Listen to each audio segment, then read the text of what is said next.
kind of should be.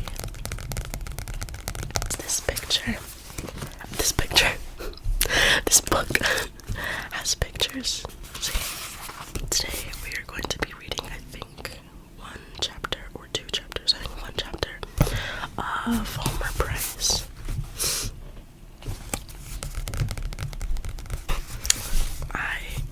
Like I said, have read it. I have never read it actually prior to that video. There are 6 chapters,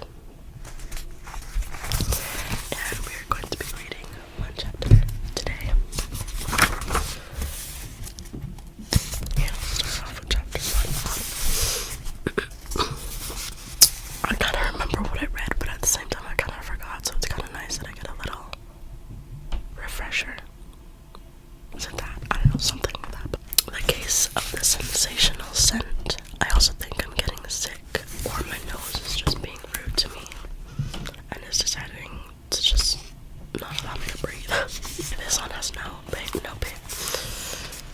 pictures. I can't do this. I would like to apologize for any background noises, if there are any. It's pretty quiet right now, so it's kind of shocking. The case of the sensational scent. About 2 miles outside of Centerburg, where do you say route or route? I think I say both, but we're gonna stick to route. Where Route 56 meets Route 56A, there lives a boy named Homer.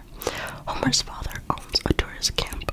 Homer's mother cooks fried chicken and hamburgers in the lunchroom and takes care of the tourist cabins while his father takes care of the filling station. Homer does odd jobs about the place. Sometimes he washes windshields of cars to help his father, and sometimes he sweeps out cabins or takes care of the lunchroom to help his mother. When Homer isn't going to school or doing odd jobs or playing with other boys, he works on his hobby, which is building radios. He has a workshop in one corner of his room where he works in the evenings. Before going to bed at night, he usually goes down to the kitchen to have a glass of milk and cookies because working on radios makes him hungry. Tabby, the family cat, usually comes around for something to eat too.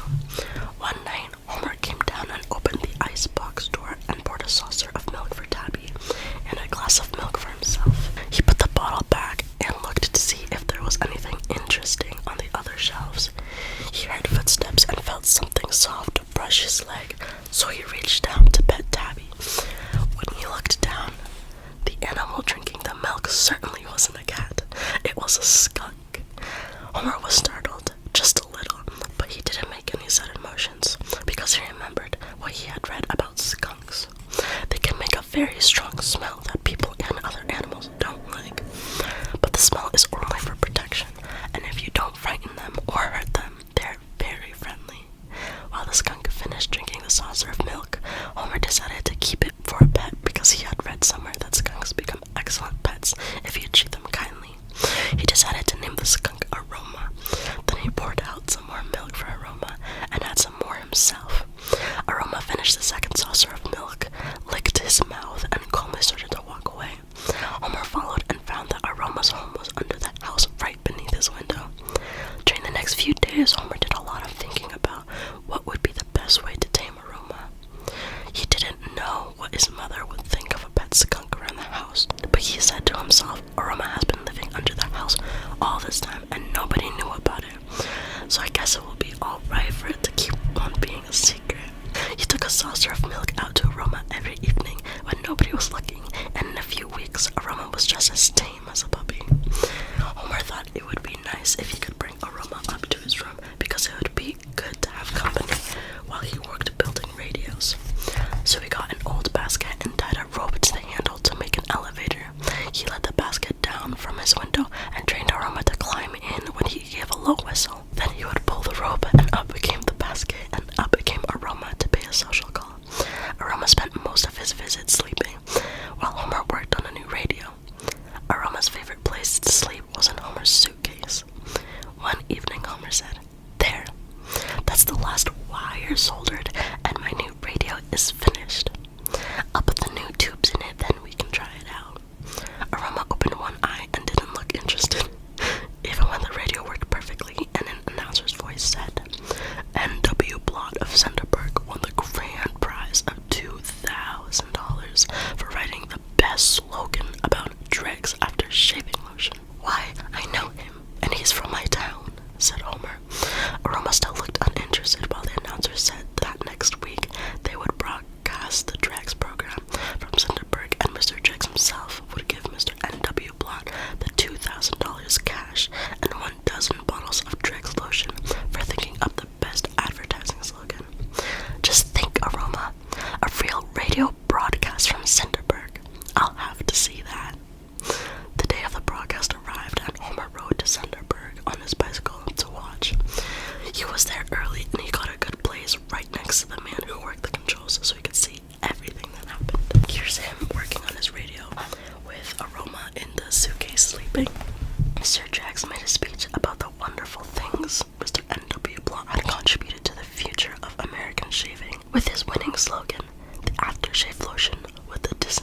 on that Homer had at home.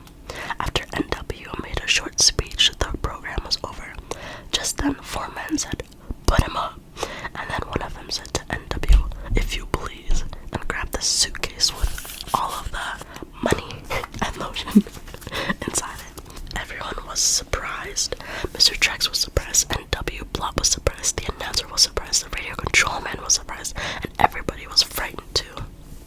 The robbers were gone before anybody knew what happened. They jumped into a car and were out of sight down Route 56A before the sheriff shouted, "Wait till I send out an alarm, men, then we'll chase them." No radio robbers can do that in this town and get away again. The sheriff sent out an alarm to the state police, and then some of the men took their shotguns and went off down 56A in the sheriff's car.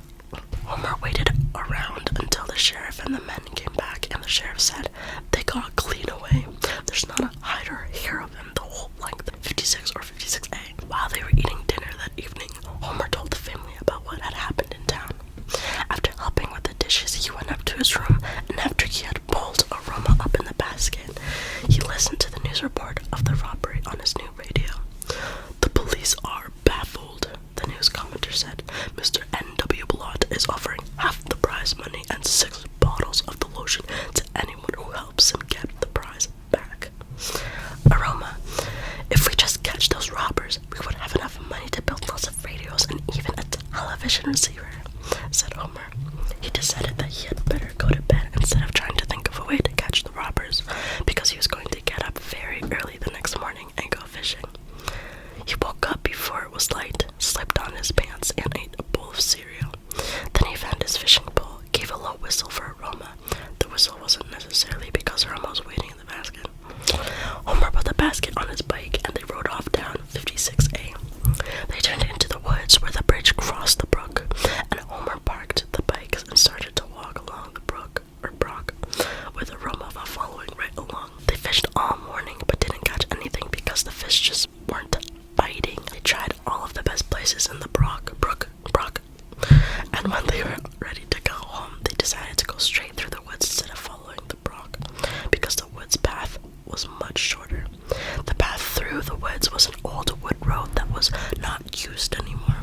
It had not been used for years, and almost everybody had forgotten that it was ever built. Before they had gone very far, Homer thought he heard voices.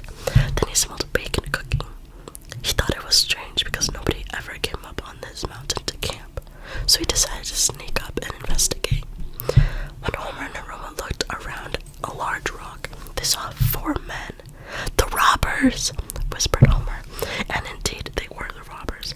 There was the suitcase with the $2,000 and 1 dozen bottles of after-shaving lotion lying open on the ground.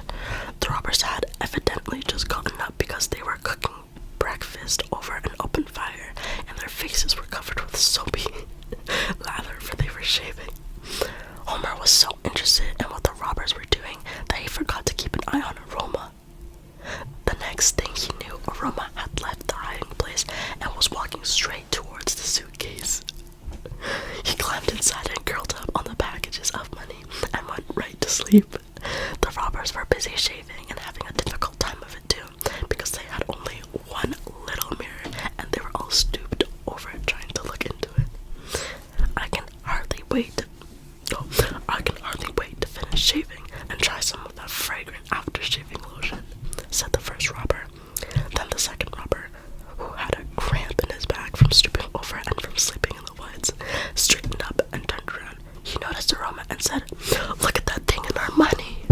The other robbers turned around and looked surprised. "That, my dear friend, is not a thing. It is a musteline mammal, commonly known as a skunk," said the third robber, who had evidently gone to college and studied zoology. "Well, I don't care if it's a thing or a mammal or a skunk. He can't sleep on our money. I'll cook that mammal's goose." Then he picked up a big gun and pointed it at Aroma. I almost forgot to show you guys the picture. Just look at them all hunched over looking in a small mirror, bro. It's so tiny. It's getting really sunny too. Oh, there's Aroma just chilling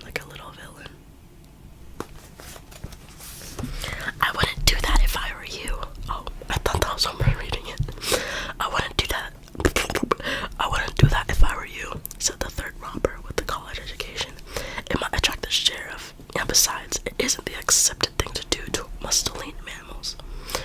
So the robbers put a piece of bacon on the end of a stick and tried to coax Aroma out of the suitcase, but Aroma just sniffed at the bacon, yawned, and went back to sleep. Now the fourth robber picked up a rock and said, "This will scare it away." The rock went sailing through the air and landed with an alarming crash. It missed Aroma, but it broke half a dozen bottles of Mr. Drake's lotion. The air was filled with that distinctive, invigorating smell that keeps you on your toes. But mostly, the air was filled with aroma. Everybody ran because the smell was so strong, it made you want to close your eyes. Homer waited by the old oak tree for Aroma to catch up, but not for Aroma to catch up all the way. They came to the bike and rode off at full speed, except to stop once to put Aroma and the basket on the rear mudguard. They made the trip home in record time. Homer was very thoughtful while he did the odd jobs that afternoon. He thought he had better tell his mother what had happened up in the mountain. His father had gone into the city to buy some things that were needed around the place, and he would not be back until late that night. At dinner time, he was just about to tell her when she said, "I think I smell a skunk around here. I'll tell your father when he gets home. We will have to get rid of that animal right away because people will not want to spend the night at our tourist camp if we have that smell around." Then Homer decided not to say anything about it because he didn't want his father to get rid of Aroma, and because the robbers would no doubt get caught by the state police anyway. That evening, Homer was taking care of the gas station and helping his mother while his father was in the city. In between cooking hamburgers and putting gas in cars, he read the Radio Builders magazine and looked at the pictures in the mail order catalog. About 8 o'clock, 4 men got out of a car and said, "We would like to rent a tourist cabin for the night." Homer said, "All right, follow me." He led the way to one of the largest cabins. "I think you will be comfortable here," he said, "and that will be $4 in advance, please. Here's a $5 bill, buddy. You can keep the change," said one of the men. "Thanks," said Homer, as he stuffed the bill in his pocket and hurried out the door because there was a car outside honking for gas. He was just about to put the $5 bill in the cash register when he smelled that strange mixture, partly the distinctive, invigorating smell that keeps you on your toes, and partly aroma. He sniffed the bill, and sure enough, that was what he smelled. "The robbers! Those 4 men are the robbers," said Homer to himself. He decided that he had better call up the sheriff and tell him everything he knew.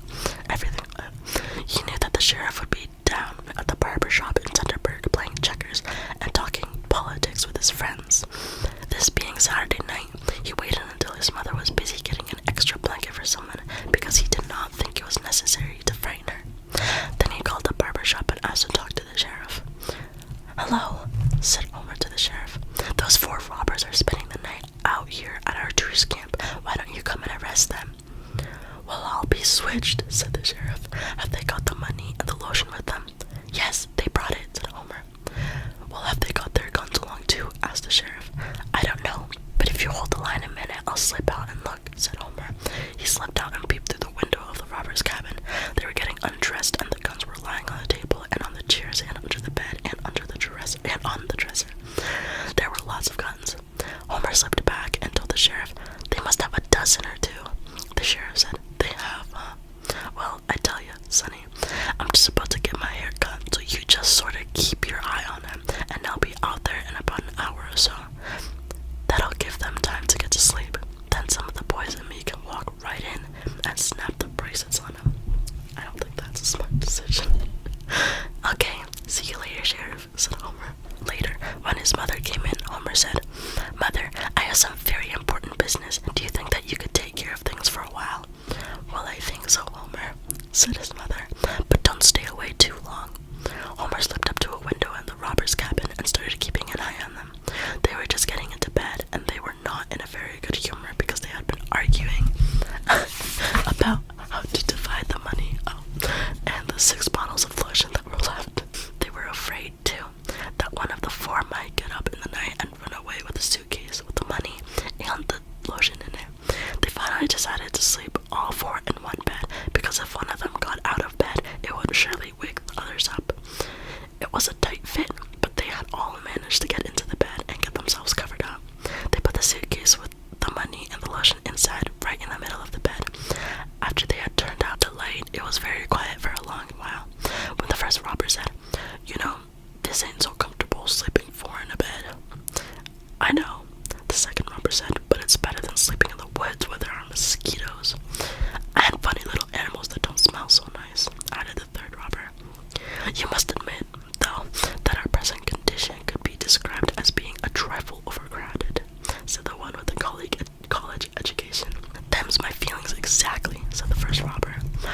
might as well start driving to Mexico because we can't sleep like this.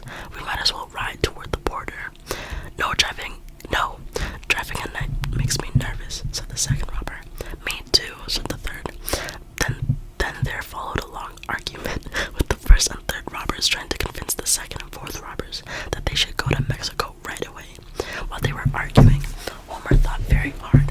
He guessed that something had better be done pretty quick or the robbers might decide to go before the sheriff got his haircut. He thought of a plan, and without making a sound, he slipped away from the window and hurried into Aroma's hole under the house. He whistled softly, and Aroma came out and climbed into the basket. Aroma had cooled down considerably, but she still smelled pretty strong. Homer quietly carried the basket to the spot under the robber's window and listened. They were still arguing about the trip to Mexico. That's them in the bed. Just chilling with the money in the middle, making sure that nobody steals it. They didn't notice Homer as he put the basket through the window onto the chair beside the bed. Of course, Aroma immediately crawled out on the bed and took her place on the suitcase. Stop tickling, said the tall robber because his feet stuck out and Aroma's tail was resting on his toes. I'm not tickling you, said the second robber, but say, I think I still smell that animal. Now that you mention it, I seem to smell it too, said the third robber. The fourth robber reached for the light button, saying, That settles it. Let's get dressed and go to Mexico because I think I smell that animal too. Then as the robber turned on the light, Homer shouted, You do smell that animal. And please don't make any sudden movements because he excites easily. The robbers took one look and pulled the covers over their heads. The sheriff will be here in a few minutes, said Homer briefly. But 5 minutes later, the sheriff had not shown up. The robbers were getting restless, and Aroma was tapping her foot and getting excited. Homer began to be disturbed about what his mother would say if Aroma smelled up one of her largest and best tourist cabins. So he quickly thought of a plan. He climbed through the window. He gathered up all the guns and put them in the basket. Then he gathered up the robbers' clothes and tossed them out of the window. After picking out one of the larger guns, Homer waved it in the direction of the robbers and said, You may come out from under the covers now and hold up your hands. The robbers gingerly lifted the fingers and peeked out. Then they carefully climbed out of bed so as not to disturb Aroma and put up their hands. We didn't mean to do it, mumbled the first robber. And we'll give the money back, said the second robber. Our early environment is responsible for our actions, said the educated robber. I'm sorry, Homer said, but I'll have to take you to the sheriff, he mentioned with the gun, and demanded that the fourth robber pick up the suitcase with the prize money and lotion inside. Then he said, Forward march. Must we go in our pajamas, cried one.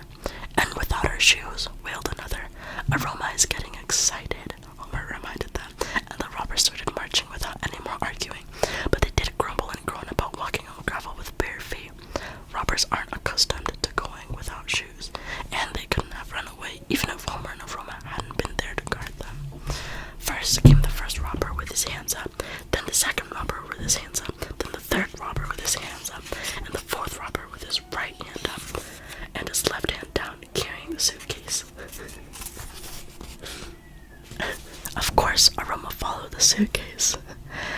And last of all came Homer, carrying the basket with 12 or 2 guns in it. He marched them straight down Route 56A and up the main street of Cinderberg. They turned into the barber shop where the sheriff was getting his haircut, and the boys were sitting around playing checkers. When the sheriff saw them come in the door, he stopped talking about the World Series and said, Well, I'll be switched if it ain't the radio robbers. The sheriff got out of the barber chair with his hair cut up one side and not cut up the other, and put handcuffs on the men and led them off to jail. Well, there isn't much more to tell. The newspapers told the story and had headlines saying, Boy and pet skunk trap shaving lotion robbers by smell. And the news commentators on the radio told about it too. Homer's father and mother said that Homer could keep Aroma for a pet because instead of hurting business, Aroma has doubled business. People from miles around are coming to the crossroads where 56 means 56A just to buy gasoline and to eat a hamburger or a home-cooked dinner and to see Aroma. The next time Homer went into Cinderberg to get a haircut, he talked the whole thing over again with the sheriff. Yep, said the sheriff, that were sure one smell job, one smell job of swelling. I mean, one swell job of smelling. That's it for chapter 1. But here's the picture one more time. And we ended off at chapter 2. So, hopefully, next Wednesday, because it's every other Wednesday, but in the next reading, in the next Wednesday, I'm that sheriff, bro. I am that sheriff. In the next, what are we reading Wednesday? Hopefully we get to read chapter 2 of the book. I guess comment down below what kind of books you'd like me to read. And next, on the next what are we reading Wednesday, I'll make sure to have the books that I have. And then you can tell me out of those books which one you want me to read next. Thank you guys so much for watching this episode of What Are We Reading Wednesday, which was Summer Price. I feel like